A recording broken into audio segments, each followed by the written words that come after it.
Hello and welcome back to Obsessive Prepper AZ. We are on week 2 of our $10 a week food storage challenge. Now last week I had this in the food storage, $10 or less, and what we got out of our $10 or less was 2 quarts of potato flakes, 3 quarts of rice, we got a can of chicken, a can of tuna, some mixed vegetables, evaporated milk, and then a couple gravy mixes down here. So go, if you haven't seen that video, check out week 1 of our $10 week challenge. Today I went to Walmart and I spent $9.96. So I pushed it right up to the $10. So come along with me as I go to Walmart and then stick along, and I'm going to show you what I'm going to do with my week 2 of food. So with $10 a week doing our preps, trying to do a long-term food storage can be challenging, but it's obtainable. It just takes a little time, and you have to have a well thought out process of what you're going to do with your food preps. The process of what you want for long-term food storage and what your thoughts are as kind of foods what you want to eat. And I'm trying to give a variety of different things that you can prep for. And so over these weeks, you'll look at it and go, do I really want to do that? But over the weeks, if you continue to watch, I have a thought process of where I'm trying to go with this. I'm not trying to look at just doing rices or flour or oats or anything long-term storage. What I'm trying to do is make meals that you can cook for your family for an SHTF situation, that you're not just eating that basic spaghetti sauce and noodle that you have tons of. I'm trying to give a variety. So as we build up our preps, that is what I am trying to obtain, is a variety that makes you happy. Because we all know if all you have is Pizza Hut pizza every day, you're going to get sick and tired of it and you want something different. Well, in an SHTF situation, your food process and thinking is going to be the same. You're going to want variety. And by having variety, it makes your mind healthy, it makes your family happy, and it is obtainable. So just stick with me through this next few weeks, months of series, and we're going to build a nice food storage on $10 a week. Now the beans that I purchased, you can purchase all sorts of bags of beans to store in your preps, but we're still on our $10 a week prep challenge. And so what I am looking at here is, I don't know if you've ever tried these or not, but the pinto beans with ham flavor, green split pea with ham, and a 15 bean soup with the ham. Here in Arizona there's also a Cajun. I don't know if they're there, but you can get for $2.32 15 bean soup, the ham beans, which are just pinto beans, for $2.32, and then the split peas. I am going to go ahead and buy the 15 bean soup with the flavoring inside, the little packet here. I decided on the 15 bean soup, and it comes with the seasoning packet, and that's kind of neat. We're going to go ahead and put one of these in one of our quart jars here.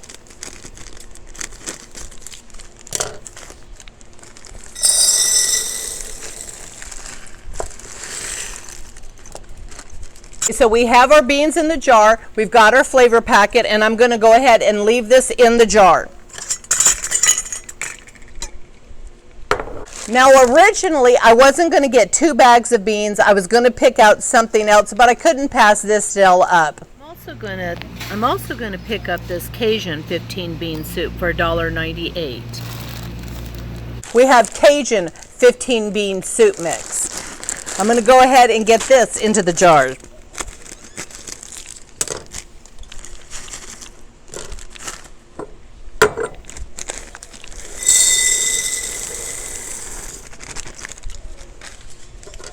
Seasonings.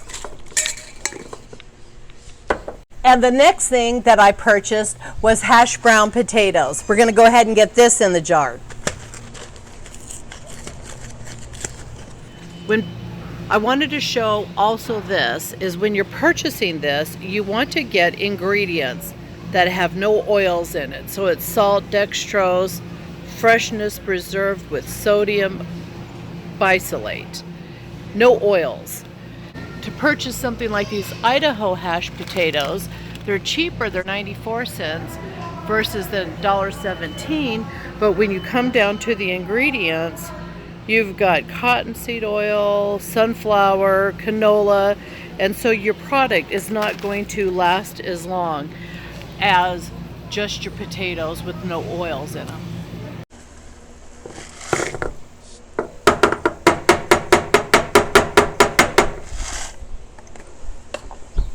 So we've got our beans and our potatoes, hash browns, in our jars.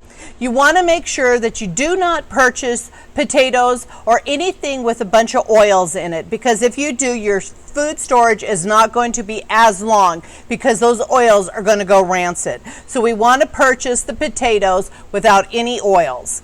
So we've got our beans, our hash brown potatoes, our can of tuna, and Spam. Now this doesn't look like very much for $10, but it is a lot.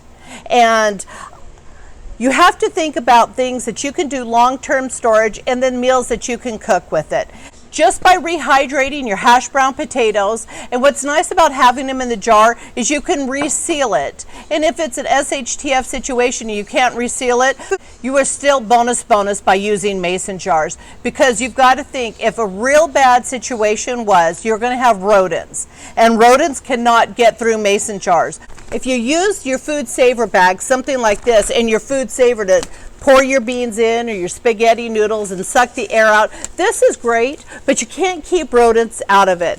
And the same with Mylar bags. And I'm not telling you to not use it. If you check this video out, you will see that I store food storage in so many different ways, but I am starting you out on $10 a week, and hopefully you can find some mason jars. If you can't, start with leaving them in the original containers, go to garage sales and pick up whatever you can for mason jars. If you can get them at a Goodwill. Now I just went to Goodwill, check this out. So I'm here in Arizona, and a lot of people say that they can pick up mason jars for 25 cents at Goodwill and places. Look at the price on this 1 quart mason jar. So if you were to find 12 of these, then that would be $12 for a dozen. You can buy them definitely cheaper, just brand new with the bands and lids. I can't believe what they want for mason jars. It's kind of ridiculous. 99 cents, that's a pint. So I don't know if in your areas, if you can get them cheaper, by all means pick them up cheaper, but I pass on Goodwill here in Arizona. Our prices at Goodwill are horrible. For $1 a mason jar, you're better off going and getting your mason jars brand new wherever your discount store is cheapest, and you get your bands and rings. Our Goodwill in Arizona is just a joke because it's horrible. Enough said there. But I push the mason jars because of rodents, because they can't get through the packages, because they can gnaw through this, they can gnaw through Mylar, they can gnaw through plastic. I'm not telling you to not store it that way. If those are the only means that you have to store it, then by all means store it that way. But I'm looking at something $10 a spool for something like this. If you go buy quart mason jars, they're $10, $11, and you can reuse them over and over and over again. So to me, this is more economical and better for you than buying FoodSaver bags or Mylar bags. Once you cut into them, you can't seal it again unless you have a FoodSaver. So on our FoodSaver, we have our little lid attachment. If you want to get these, if you haven't seen these before and you have a FoodSaver, look at my link down below. I've got them in my Amazon store. They're a neat deal. You can get regular mouth or wide mouth, and this is a wide mouth. And all I'm going to do is put my lid on. We're going to put this over the top, and I'm going to push canister.